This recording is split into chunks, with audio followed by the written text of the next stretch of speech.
Ang SSNM or Site Specific Nutrient Management kay isa ka nutrient decision support tool nga nag-analyze o nag-formulate og fertilizer guidelines para sa ato ang hybrid, OPV or open pollinated varieties o mga traditional na mga mais nato. Apil na sad niini ang ato ang cassava varieties. Kani siya nga technology gagamit og NE software or the Nutrient Expert software nga ga-recommend og sakto o tama nga abono para sa ato ang mga mag-uuma.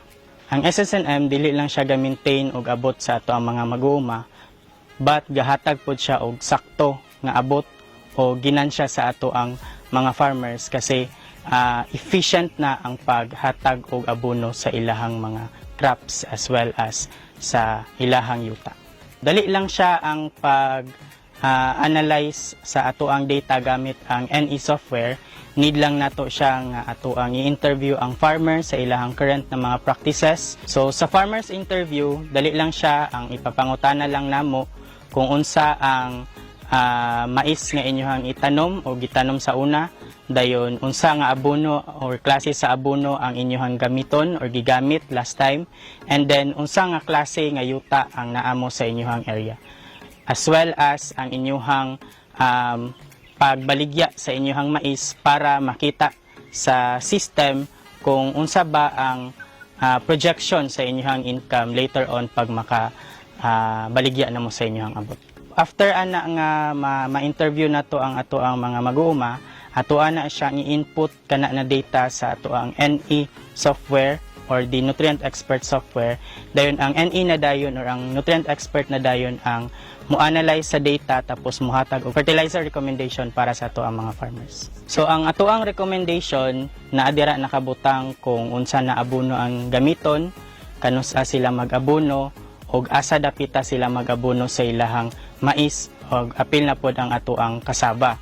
Naa din ha after ana nga ma-analyze siya, ato ana siyang ihatag sa ato ang mag-uuma kasi mao na siya ang ilahang guidelines para sila mag-abono o kanusa mag-abono sa ilahang mga crops.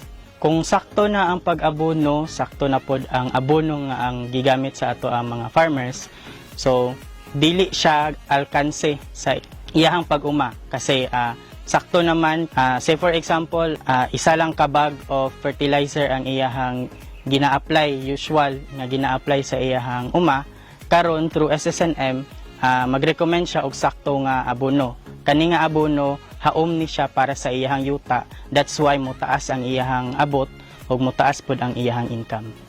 Through the SSNM NE nga technology, malesser ang expenses sa ato ang farmer kasi tama na nga abono ang iyahang i-apply sa iyahang yuta, and then tama na pod ang iyahang practice nga gamiton para sa pag-produce sa iyahang mga mais. Ang result, mo increase ang iyahang production, that's why mo increase pod ang iyahang income.